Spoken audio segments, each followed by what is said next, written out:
Y publicitario. A esta hora, la revista de opinión Democracia presenta Miguel Rivadeneira. Los protagonistas, las entrevistas, la búsqueda de la verdad. Miguel Rivadeneira, en la revista de opinión Democracia.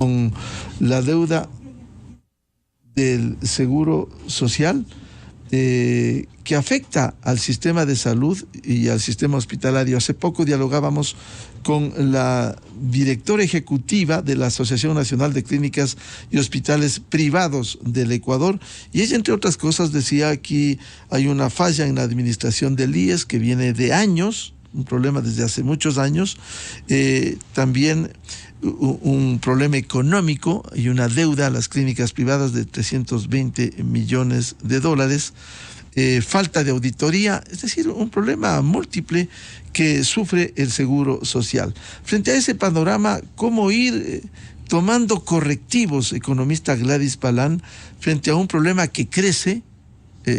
La deuda del Estado al Seguro Social se estima solo en salud 4.500 millones de dólares, que es la visión reconocida del Estado. Desde el IES se ha estimado que es mucho más. Sin embargo, se espera arreglar y cruzar esta información desde hace mucho tiempo. ¿Cómo afrontar esta situación? Economista Gladys Palán, muy buen día. Buenos días, Miguel, y gracias por la entrevista.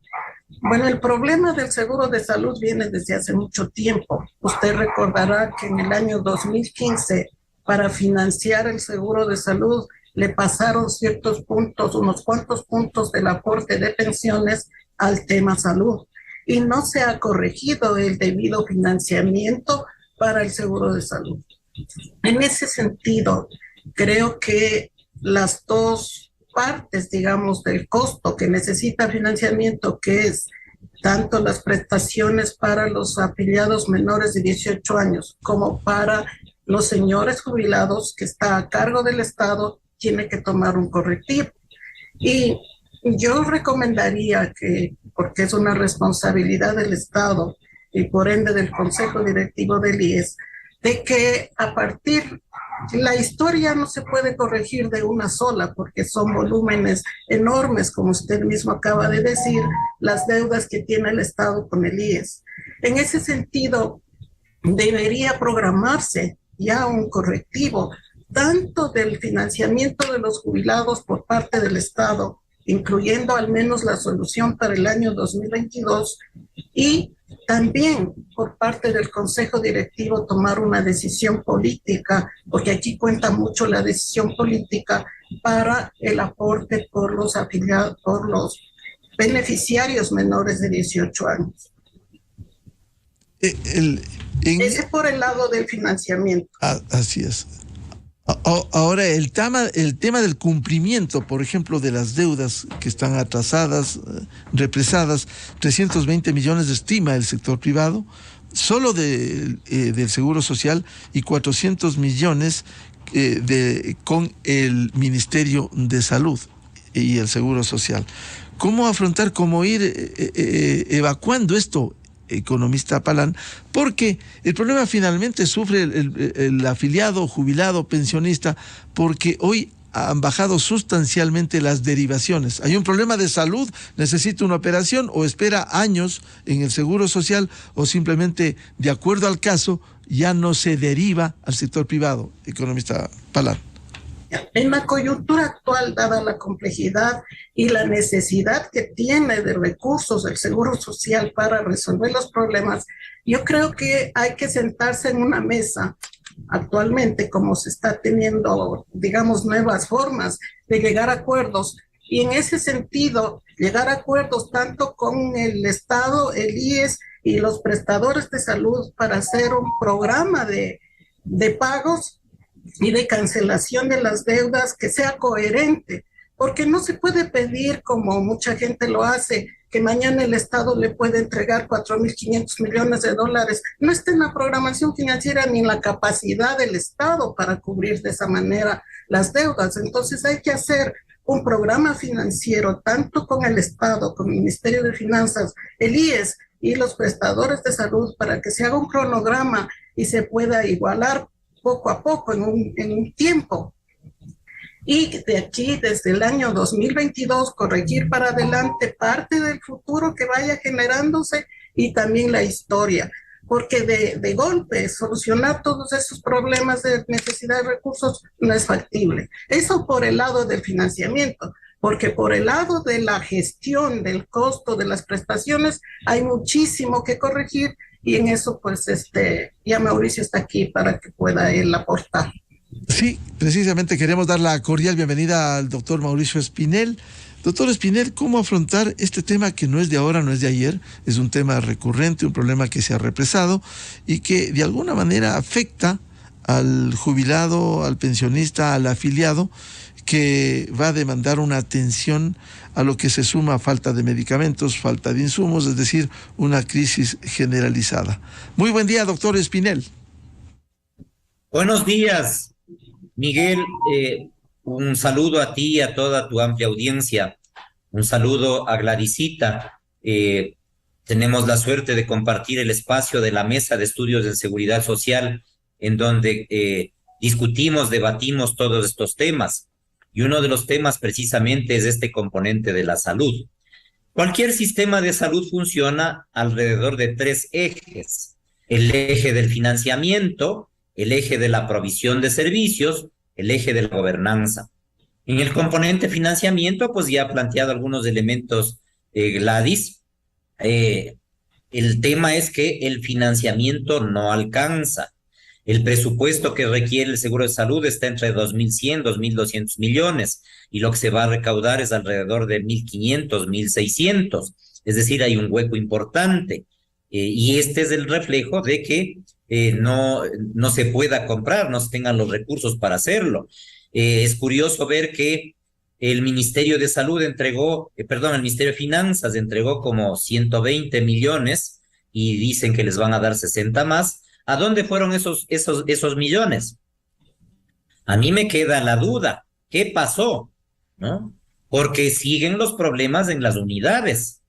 Parece ser que fueron transferidos a los proveedores externos. Cuando uno revisa el tema de financiamiento y hay una falta, ¿qué tiene que hacer? Abrir la llave del ingreso, cerrar la llave de la salida.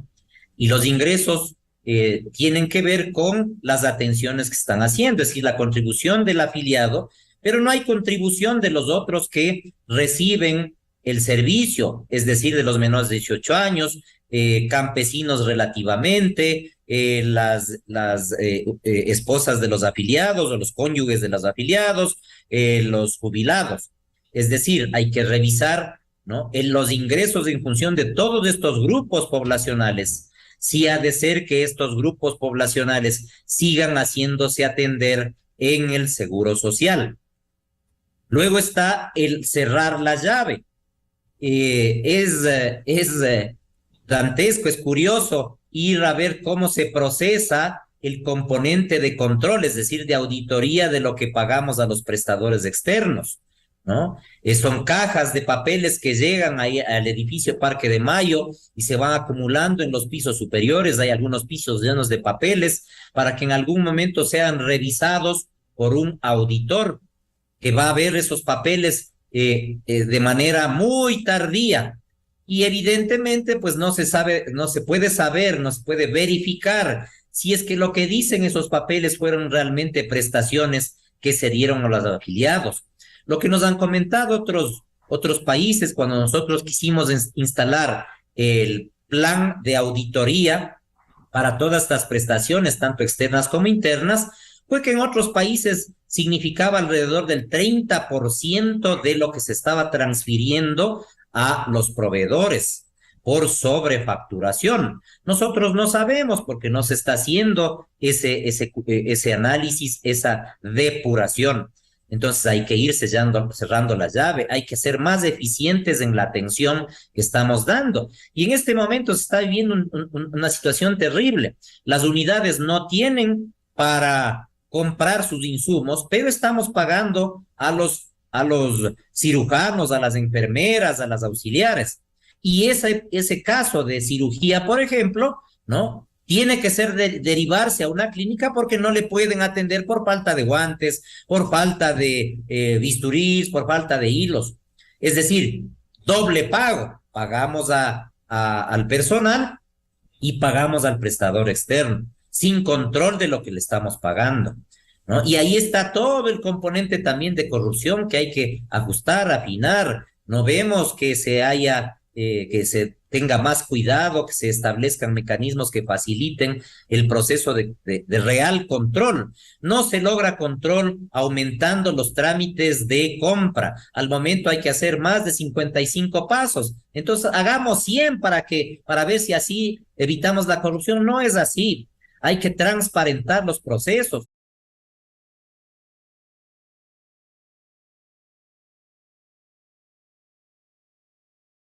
Forma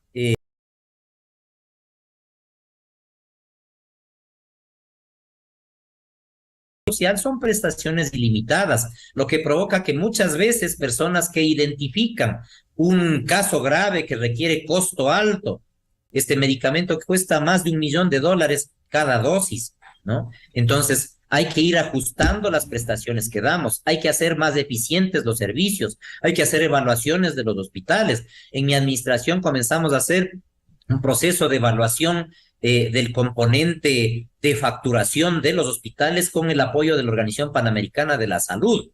Y en el nivel central de la institución decidió cortarse todos los proyectos, más de 55 proyectos que nosotros habíamos propuesto para mejorar este componente de la provisión de servicios. Inclusive se le quedó debiendo $2.000 a la Organización Panamericana de la Salud, $2.000, ¿no? Para no desarrollar este proceso de ajuste y control a nivel de los hospitales.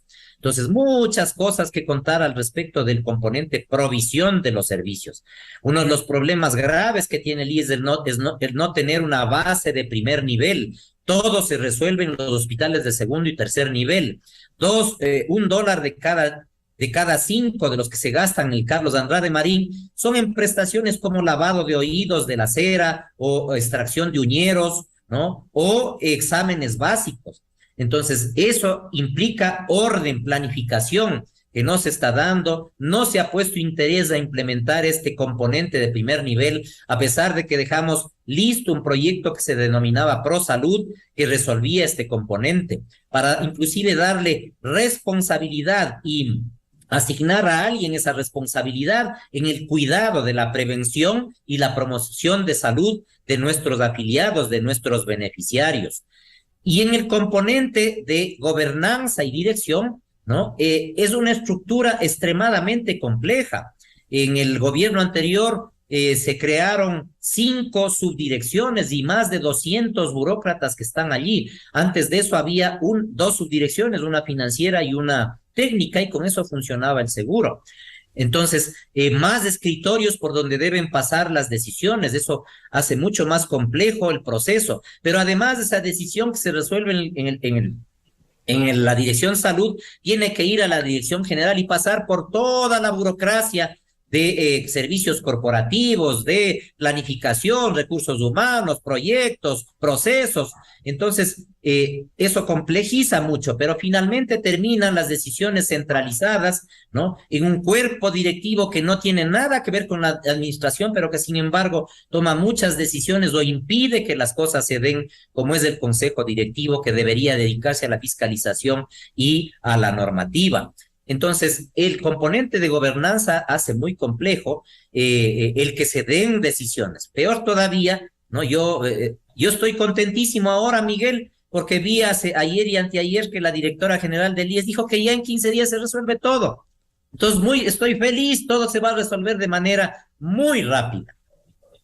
Y eso no es así, porque son promesas. Si no ha podido, la directora general que está años ahí, si no ha podido arreglar antes, es parte del problema. como son los vocales de los empleadores y los trabajadores, va a arreglar en 15 días, 3 meses. ¿Es una promesa demagógica, doctor Espinel? Definitivamente. Decía yo que un proceso con mucha suerte, con que todo funcione, toma 3 meses y medio, 55 pasos. En 15 días, el único camino, lo que están pensando, creo yo, es un contrato de régimen especial, es decir, con alguna universidad, con alguna empresa pública. Pero inclusive para eso se requiere tener términos de referencia, se requiere tener análisis técnicos, informes técnicos que permitan visualizar qué es lo que se va a contratar. Y no se tiene claridad, por ejemplo, en el tema del call center, ¿no? Que termina su servicio, la empresa que está dando en este momento servicio, en 15 días, en el 15 de agosto, ¿no? ¿Quién va a dar ese servicio? Son entre 15 y 20 millones de citas que se realizan, ¿no? En cada año alrededor de ese servicio, ¿no? ¿Qué va a pasar con toda esa gente? Va a tener que ir a las ventanillas y a los hospitales a hacer colas, a reclamar por un turno. Entonces, muy complejo. Yo propuse en mi administración transformar ese call center en un contact center, es decir, tener servicios de atención médica, de orientación nutricional, orientación psicológica a través del teléfono, y a través del teléfono hacer triaje y dar seguimiento a los pacientes crónicos. Nada de eso fue aceptado por la alta dirigencia de la institución y prefirieron seguir en el ostracismo que mantienen ahora, porque hay intereses económicos, ¿no? Hay un gran flujo de dinero hacia los prestadores externos, y para eso, pues, un mecanismo es evitar que las unidades del sistema funcionen de manera adecuada. Economista Gladys Palán, ¿cómo enfrentar la crisis y los temas estructurales? Como bien decía el doctor Mauricio Espinel, no hay, en el tema de salud, no hay la base de primer nivel, que debiera ser la medicina preventiva la que se imponga antes que ir a construir nuevos hospitales. Se necesitan más medicamentos, más insumos, una carga mayor económica. ¿Cómo cambiar ese esquema e incluso simplificar los procesos cuando se habla de una burocracia que demora tanto paso? Bueno, actualmente el IES y la parte de salud justamente está sufriendo el modelo de atención médica que ha prevalecido en el país, tanto para el sector salud del Estado como para la seguridad social, que es el modelo curativo. En ese sentido, los recursos se han destinado a construir hospitales, a crear más infraestructura, que a su vez necesita más gasto, porque necesita más mantenimiento, más personal, etcétera, y se multiplica el gasto de salud sin tener las prestaciones adecuadas. Y más bien, para las prestaciones adecuadas se ha contratado a los prestadores externos. Entonces ha sido un volumen de gasto impresionante que ningún sistema de seguro va a ser sostenible en el tiempo. En ese sentido, toca reformar, toca transformar el tema del seguro de salud del IES para que cabalmente se dé importancia al primer nivel de atención, que es la preventiva, y tener una cultura, generar una cultura. Yo recuerdo que cuando entré a trabajar en el Seguro Social por allá por los años 76, había unas áreas fortalecidas de prevención de salud, de educación para la salud, pero nosotros nos hemos olvidado de eso y hacemos que el sistema sea carísimo.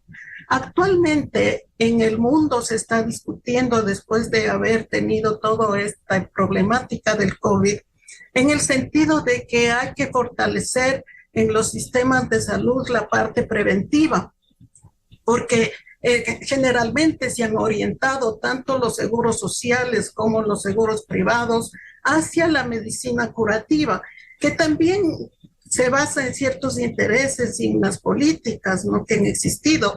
Y actualmente, por este tema de costos, por la gestión, se va a fortalecer. En el mundo está una tendencia nueva a fortalecer el sistema preventivo de salud, cabalmente por los efectos que hemos recibido del COVID. Un asunto que ha complicado las finanzas también de la seguridad social en el caso del IES es la atención de COVID, porque también ha represado todas las otras atenciones y le toca ahora enfrentar esas represiones teniendo problemas de orden financiero. El tema de la gestión en el país en general, en el sector de la salud, para quienes se ha investigado el tema de la salud, es ineficiente. Son altos costos para prestaciones ineficientes. Y en ese sentido el Estado, las políticas de Estado, pues que son decisiones políticas, de políticas públicas, tienen que tomar en cuenta la gestión y hacer eficientes la gestión. La Ley de Seguridad Social del 2001 buscaba hacer efectiva y hacer eficiente la gestión de salud a través de las unidades médicas llamadas ya en el seguro de salud, si se administra bien, como prestadores de salud.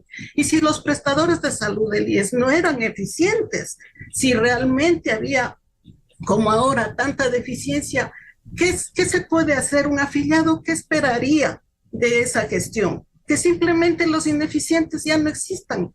Que si quieren contratar prestadores privados, tendría que ir al sector privado.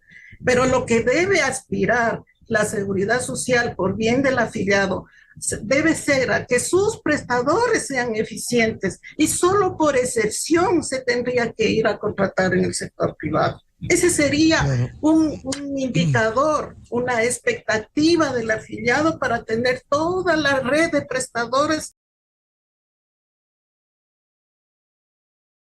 ¿Cómo bien reclama la economista Gladys Palan, más eficiente? ¿Cómo no? Mira, hay muchos mecanismos. Primero hay que saber que la salud siempre demanda muchos recursos, porque es un ámbito de amplio renovación tecnológica. Y lo que quieren los médicos es tener más tecnología. Sin embargo, los sistemas de salud tratan, como decía Gladysita, de fortalecer, de tener una estructura muy fuerte, ¿no?, en el primer nivel. Véase Costa Rica, véase Uruguay, véase en los países desarrollados, Inglaterra, Canadá. Entonces, mi propuesta cuando fui director precisamente es llevar al sistema de salud IES a un modelo de ese tipo, para que sean los médicos del primer nivel, que nosotros les llamamos médicos de cabecera, quienes tomen las decisiones. Y que regulen y que controlen las prestaciones que requieren los problemas de los afiliados, los problemas de los niños, de todos los que están recibiendo el beneficio. Entonces, eso no existe en el IES, eso es fundamental. Hay que establecer esta estructura inicial. Dejamos un proyecto listo, dejamos ya convenios con municipios, con las empresas privadas muy contentas de entrar en la red del IES, porque ellos tienen sus dispensarios básicos en donde pueden atender a sus trabajadores, y muchos de ellos aceptaron atender también a los familiares de los trabajadores, y de esa manera entonces ir construyendo una red de atención primaria en salud que sea eficiente. Ese es fundamental, pero luego está como decía, regular lo que estamos pagando para proveedores. Por ejemplo, nosotros comenzamos para el tema de cirugías represadas, en ese momento teníamos alrededor de 18,000 cirugías represadas, a establecer paquetes para subastar y para que los proveedores privados, ¿no?, oferten por esos paquetes de cirugías y de esa manera bajar el costo y además compartir el riesgo. Porque en ese caso, si es que se complica un paciente durante la cirugía, es la clínica la que tiene que afrontar esos costos extras. Al momento nos cobran porque yo soy afiliado, no soy parte en este momento de la institución, nos cobran, ¿no?, absolutamente cualquier cosa, y no sabemos si es que los que nos cobran realmente es lo que hicieron. Entonces, hay muchos mecanismos, ¿no?, en la gestión de salud, en la gestión hospitalaria, que se pueden ir aplicando para ir cerrando la llave, decía yo, disminuyendo los gastos que vamos haciendo. Pero para eso se necesita tener personas técnicas, formadas, que sepan de lo que está haciendo. Yo viví en el seguro, yo fui coordinador de investigación en el Carlos Andrade Marín y fui separado de ese puesto, y a quien se le puso en ese puesto fue a un señor que no tiene ninguna experiencia en investigación, nunca publicó un artículo, no sabe nada de revistas de edición médica. ¿Y cómo se justificó eso? con un papelito que decía que ha tenido 3 años de experiencia en un laboratorio privado de la tía, de la señora Zurita. Y con eso la gerente del hospital, ¿no?, le puso en un puesto de coordinación de investigación en el hospital más complejo del país. Y estos casos se reproducen por todas partes. Gente que no tiene capacidad, que no tiene formación y que está tomando decisiones en puestos que no les corresponde. Entonces, hay que hacer una revisión de quién está tomando esas decisiones y cuáles son los motivos que están atrás de esas decisiones. Evidentemente, el mantenerse en un puesto 12, 14 años tuerce, cambia la perspectiva que esa persona tiene en función de a quién va a servir. Por eso la ley dice que solo tienen que ser 4 años, tienen que irse renovando ese tipo de puestos. Por un lado se mantienen 12 años y por otro lado el promedio de los directores, vamos a decir, del seguro de salud en la historia llega a 4 o 6 meses, mientras los seguros de toda América Latina por concurso permanecen al menos 4 años para poder desarrollar los proyectos que se requieren en una institución. Mira tú entonces cómo hay que incidir en muchos aspectos, en muchos problemas. 15 días, imposible. Claro. Bien, muchas gracias por ilustrarnos para hablar directamente de la crisis del seguro social y de manera especial en el sector de la salud, en donde los hechos demuestran lo contrario a las declaraciones oficiales. Muchas gracias a la economista Gladys Palán y al doctor Mauricio Espinel por aportar a este análisis sobre la salud en el seguro social. Muy buen día a Gladys y a Mauricio. Muchas gracias, Miguel. Gracias por la invitación. Buen día. Muchas gracias. 9:03 en el territorio continental ecuatoriano. Con esto cerramos la revista de opinión Democracia. Les recomendamos, ya viene en Exa FM el show de la papaya. Y les deseamos un feliz viernes, feliz fin de semana. Muy buen día a todos. Miguel Rivadeneira en la revista de opinión Democracia.